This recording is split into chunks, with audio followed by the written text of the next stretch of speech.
자, 우리 성도님들 한 주간 동안 잘 지내셨습니까? 요즘 시대를 보면은 상당히 불안합니다. 이 코로나 바이러스가 창궐하고 있죠. 그리고 자연재해가 계속 발생합니다. 이 호주와 시베리아의 산불에 이어서 미국 서부에 큰 산불이 발생을 했습니다. 중국에는 홍수와 태풍 피해가 심각합니다. 참 주의 재림의 때가 가까이 온 것 아닌가 하는 두려움이 들기도 합니다. 근데 이런 두려움은 초대교회 데살로니가 교회 성도들에게도 있었습니다. 이 주의 날, 이 주의 강림이 가까이 왔다는 생각이 그들을 사로잡았어요. 그래서 데살로니가 후서 2장 2절에 보면은 영어로나 또는 말로나 또는 우리에게서 받았다는 편지로나 주의 날이 이르렀다고 해서 쉽게 마음이 흔들리거나 두려워하거나 하지 말아야 한다는 것이라 하고 설명을 합니다.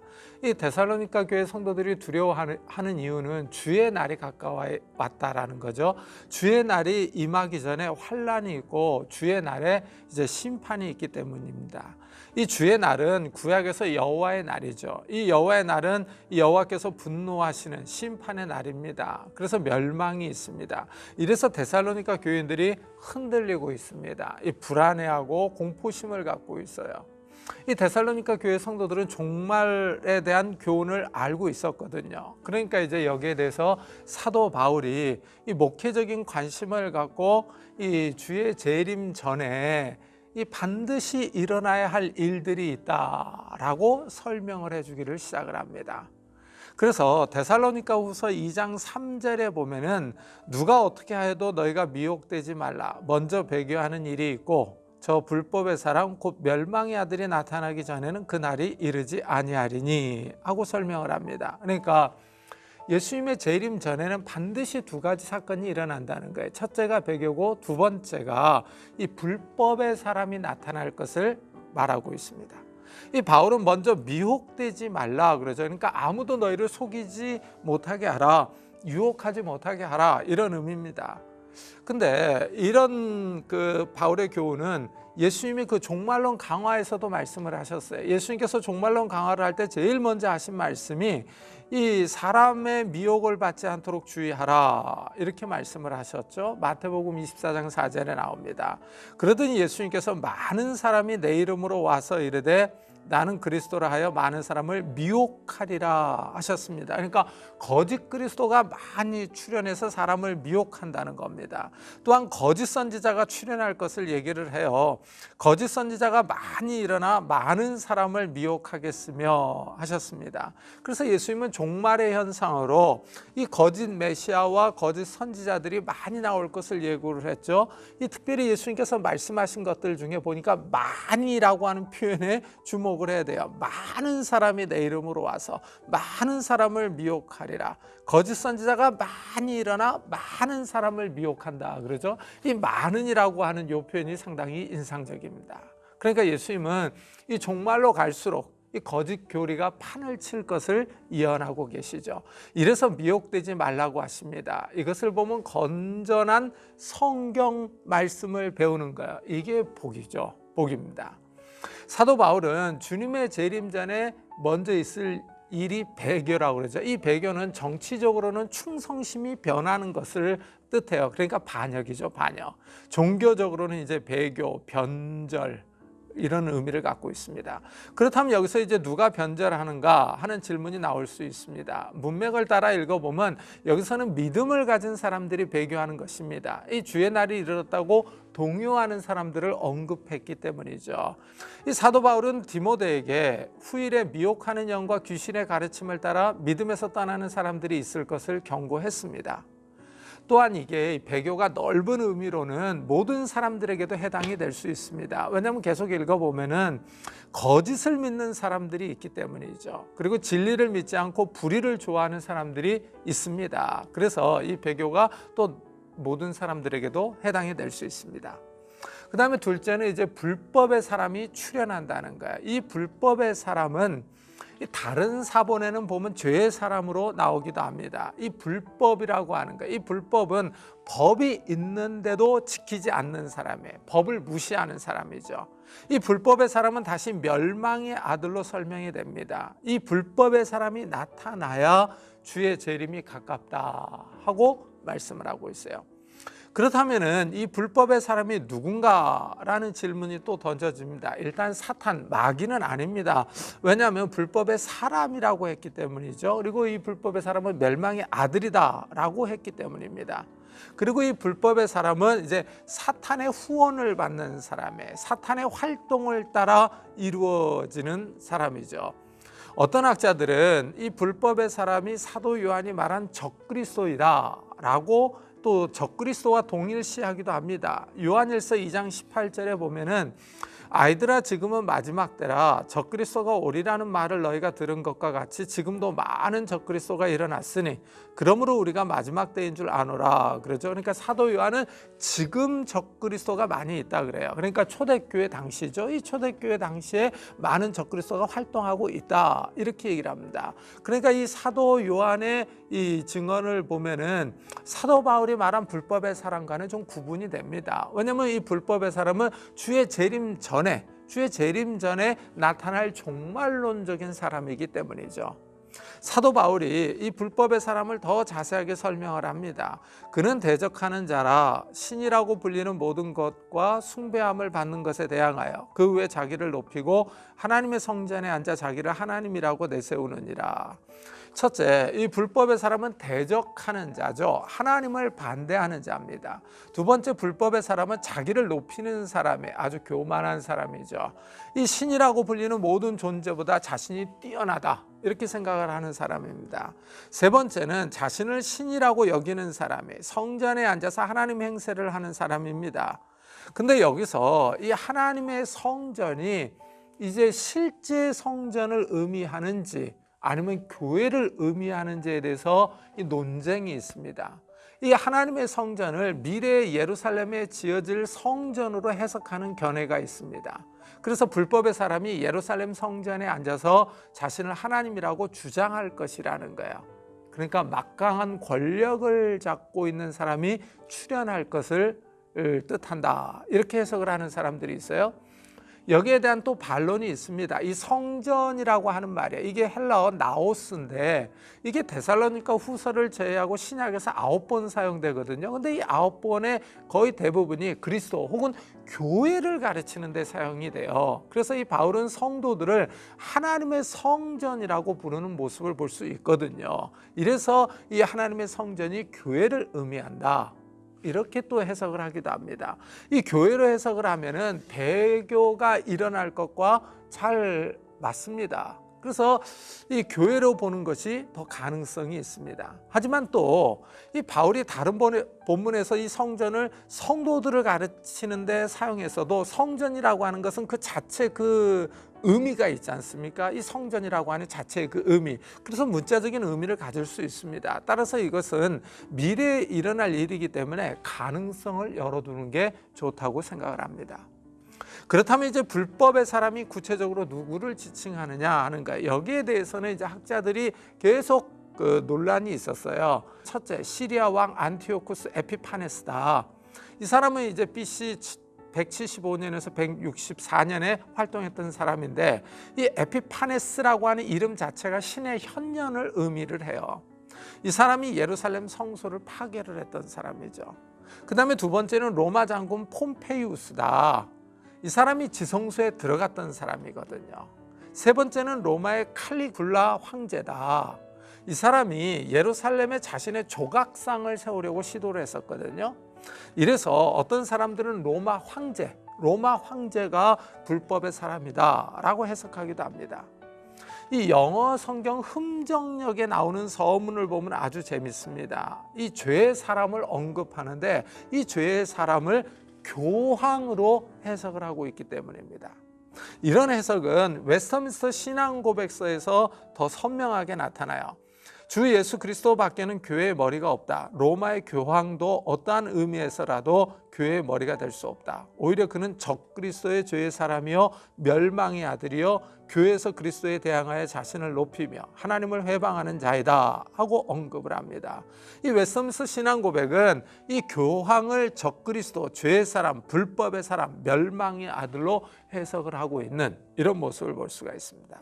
하지만 이런 해석들은 좀 맞지는 않는 것 같아요. 왜냐하면 바울은 지금 예수님의 재림 전에 일어날 거라고 하지 않습니까? 이 불법의 사람이. 그러니까 이 불법의 사람은 미래의 종말론적인 사람이거든요. 그러니까 이 앞에서 나타났던 사람들은 다 이 미래의 종말론적인 이 불법의 사람의 어떤 전조 현상으로 나타나는 거죠. 모형의 역할을 해주는 사람들이죠.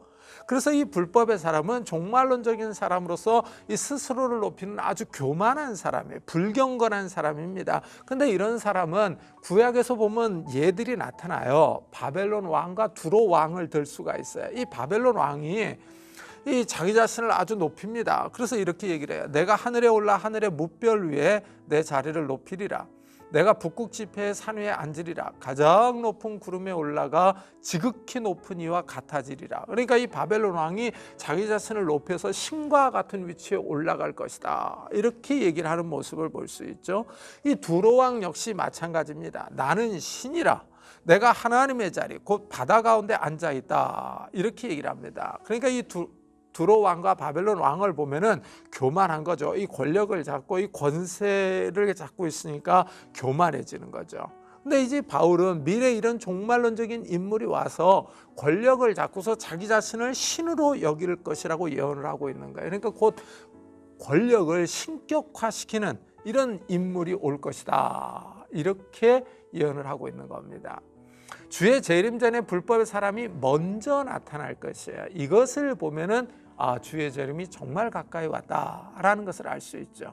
예수님이 재림하실 때 이 불법의 사람을 심판할 것을 말씀해요. 이 8절에 보면은 그때 불법한 자가 나타나리니 주 예수께서 그 입의 기운으로 그를 죽이시고 강림하에 나타나심으로 패하시리라.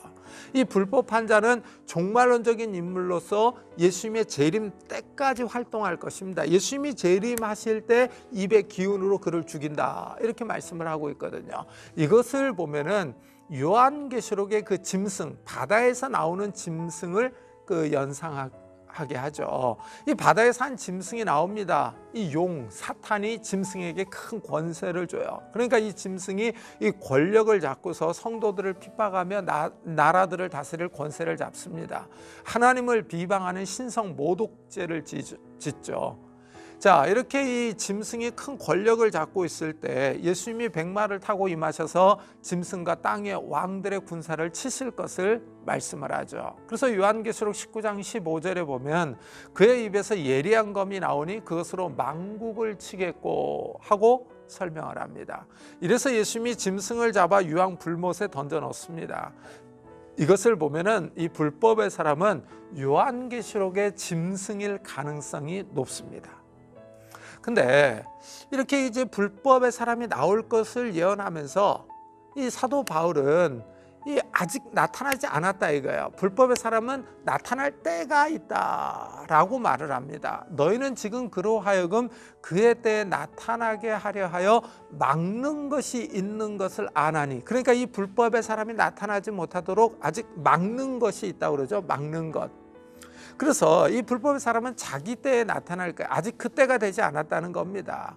다시 또 바울이 불법의 비밀이 이미 활동하였으나 지금은 그것을 막는 자가 있어 그 중에서 옮겨질 때까지 하리라. 그러죠. 그러니까 지금 불법의 비밀은 이미 활동을 하고 있지만 불법의 사람이 아직 나타나지 않았어요. 왜냐하면 막는 자가 있기 때문이라고 그러죠. 그러니까 이 막는 것과 막는 자가 누구냐 하는 거예요. 누구냐 하는 거. 이 막는 것, 막는 자 이렇게 나오는데 이게 이제 카테코라고 하는 기본 동사에서 나온 분사들이거든요. 분사들. 그래서 이 카테코라고 하는 헬라어 동사는요. 억제하다, 붙잡다 이런 뜻을 갖고 있는 거예요. 그러니까 지금 불법의 사람이 나오지 못하도록 막는 것, 붙잡는 것이 있는 거예요. 근데 이것이 옮겨지면 나온다 이거죠. 옮겨지면 나온다. 그래서 이제 이 막는 것, 막는 자가 누구냐 또 여기에 대한 또 해석들이 또 분분합니다. 그래서 첫째가 로마 제국이다. 또는 로마 제국의 황제로 해석을 하는 사람들이 있어요. 그래서 막는 것은 로마 제국이고 막는 자는 로마 황제다. 이런 해석을 하는 사람들이 있어요. 둘째는 복음 전파다. 복음이 전 세계에 전파된 후에 종말이 온다라고 예수님이 말씀하셨기 때문이죠. 그 다음에 셋째는 하나님에 의해 세워진 한 초자연적인 권세, 능력 또는 권세자이다. 그래서 요한계시록 20장을 읽어보면 강한 천사가 나오거든요. 이런 강한 천사를 의미한다, 이렇게 해석을 해요. 그래서 이와 유사하게 다니엘서 10장을 읽어보면은 이 초자연적인 힘이 있거든요. 이 초자연적인 힘이 이 막는 것이다 라고 해석을 하는 거예요. 그래서 다니엘서 10장에 초자연적인 힘이 나오는데, 세력이 나오는데 거기 보면 천사장 미가엘이 나오거든요. 그래서 이 영적인 존재들로 해석을 합니다. 자, 이렇게 이제 세 가지 해석이 있는데 제가 보기에는 복음 전파가 더 구체적인 것 같습니다. 왜냐하면은 예수님께서 임하셔서 이 복음, 하나님 나라의 복음을 증거하셨거든요. 하나님 나라의 복음이 선포됨으로 사탄의 세력이 꺾였거든요. 그래서 예수님께서 계속 이 귀신을 쫓아내셨거든요. 그래서 이 복음 전파, 이 복음이 들어가는 곳곳마다 이 사탄의 세력이 물러가거든요. 근데 이 불법의 사람은 사탄의 활동에 따라서 나오는 사람이거든요. 그러니까 이 복음 전파가 가장 가능성이 있는 것 같아요. 그래서 이 복음을 막는 것으로, 복음 전파자를 막는 자로 이해할 수 있습니다. 이렇게 해석을 하면은 예수님의 종말론의 말씀과 잘 어울립니다. 예수님은 이 종말론 강화에서 기근과 지진, 전염병이 있을 것을 얘기를 하면서 이것을 재난의 시작으로 얘기를 했거든요. 그러면서 복음이 모든 민족에게 전파될 때 끝이 올 것이라 라고 언급을 했어요. 지금은 이 복음이 소수민족을 제외하고는 세계 각 나라에 거의 다 들어갔죠. 끝이 가까운 시대입니다. 근데 우리가 살고 있는 이런 시대에 지금 코로나 바이러스가 창궐 하고 있지 않습니까? 이게 또 의미가 있겠죠. 제가 앞에서 재난의 시작에서도 말씀드렸었는데요. 지금 전 세계에 코로나 바이러스가 창궐 하고 있는데 이 코로나 바이러스가 하는 역할이 있는 거예요. 지금 이 전염병으로 인해서 복음 전파에 영향을 미치고 있습니다. 이 복음 전파를 축소시키고 있잖아요. 한번 잘 생각을 해보세요. 이 서구권의 나라들은 이 감염의 위협 때문에 각 정부가 봉쇄령과 이동 제한령을 내렸었어요. 그리고 선교사들 역시 감염의 우려 때문에 활발하게 복음 사역을 할 수가 없죠. 그리고 교회 한번 잘 보세요. 지금 교회도 보면 집단 감염이 발생해서 현장 예배를 드리지 못하고 있습니다. 동영상 예배를 드리고 있는 실정이죠. 성경 공부 모임과 식사 교제를 전혀 할 수 없는 형편이기도 합니다. 한번 잘 생각을 해보세요. 이 코로나 바이러스로 인해서 복음 전파가 지금 축소되고 있는 거예요. 축소. 이 복음 전파가 축소되면은 이 불법의 사람이 나올 어떤 그런 길이 열려지고 있는 거죠. 즉 멸망의 아들이 나타나서 활동할 수 있는 무대가 지금 준비되어 가고 있는 중이다, 이렇게 말씀드릴 수 있는 거예요. 자, 불법의 사람은 나타날 때가 있습니다. 이 막는 자가 옮겨질 때 불법의 사람이 나타날 것이에요. 이 불법의 사람은 사탄의 영향을 받아요. 그래서 이 9절과 10절에 보면 악한 자의 나타남은 사탄의 활동을 따라 모든 능력과 표적과 거짓 기적과 불의의 모든 속임으로 멸망하는 자들에게 있으리니, 그러죠. 그러니까 이 악한 자의 나타남이요, 불법의 사람의 나타남은 신자들을 향한 것이 아니라 멸망하는 자들을 향한 것이죠. 이 사탄은 대적자입니다. 하나님을 대적하는 자죠. 초자연적인 악한 존재죠. 모든 능력과 표적, 거짓 기적과 불의의 기원이 되는 그런 자다라고 말씀을 드릴 수 있습니다. 그래서 이 불법의 사람이 사탄의 능력으로 사람들을 속이는 거예요. 이 불법의 사람을 따르며 추종하는 사람들이 멸망하는 자들입니다. 이 불법의 사람의 다른 이름이 멸망의 아들이라고 그랬잖아요. 그러니까 이 멸망의 아들을 따라가는 사람들은 멸망하는 자들이죠. 이 멸망하는 자들의 특징은 진리의 사랑을 받지 아니하여 구원함을 받지 못함이라 하고 설명을 합니다. 이 멸망하는 자들이요, 진리의 사랑을 받지 못하는 거죠. 이 멸망하는 자들은 진리를 믿지 않고 거짓을 믿는 겁니다. 그래서 이러므로 하나님이 미혹의 역사를 그들에게 보내사 거짓 것을 믿게 하심은 그러죠. 그러니까 이 복음을 거부하는 자들이요, 이런 사람들에게 미혹의 역사가 아주 강력하게 일어나는 거죠. 불법의 비밀이 이미 활동하고 있다고 했는데 이것은 진리를 믿지 못하게 하는 거예요. 복음의 말씀을 받아들이지 못하게 하는 겁니다. 이렇게 하나님께서 불법의 사람을 보내시는 이유가 있어요. 진리를 믿지 않고 불의를 좋아하는 모든 자들로 하여금 심판을 받게 하려 하심이라. 그러죠. 그러니까 이 진리를 거부하는 사람들이, 불의를 좋아하는 사람들이, 불의를 좋아하는 사람들, 이런 사람들에게 심판을 받게 하기 위해서다라고 말씀을 하시죠. 자, 우리가 살고 있는 이 현 시대를 한번 봐보십시오. 배교는 이미 광범위하게 일어났고 일어나고 있는 중입니다. 여러분들 서구 사회를 한번 보세요. 서구 사회를 보면요, 교회는 이미 황폐화되었습니다. 예배당 건물들은요, 유럽에 가보면 마트로, 실내 암벽 장소로, 술집으로 팔려나가고 있는 현실입니다. 그래서 팔려나가지 않은 그 교회들은요, 보면 허물어지고 잡초들이 무성하게 되어 있는 이런 모습들을 볼 수가 있거든요. 그나마 잘 지어진 교회 건물들이 있어요. 잘 지어진 건물들, 예쁜 건물들이 있는데, 그런 건물들은요, 요즘 결혼식장으로 많이 사용돼요. 그리고 보면은 콘서트장이요. 이게 그 음악하는 콘서트장으로 많이 활용되는 이런 모습을 볼 수가 있습니다. 제가 유럽에서 살다 왔기 때문에 유럽의 현실을 잘 알죠. 이 서구 사회에서 기독교는요, 이제 구석기 유물이 됐어요. 이 서구 사회는 이미 하나님을 떠났습니다. 광범위한 배교 현상이 일어나고 있습니다. 또한 코로나 바이러스가 전 세계로 퍼져나감으로 복음 전파에 큰 제한을 받고 있죠. 지금 우리가 살고 있는 시대는요, 종말의 시대로서 이 불법의 사람이 나타날 분위기가 조성되고 있는 때다라고 말씀드릴 수 있습니다. 참 이 마지막 시대에 깨어있는 성도님들이 되시기를 축복합니다.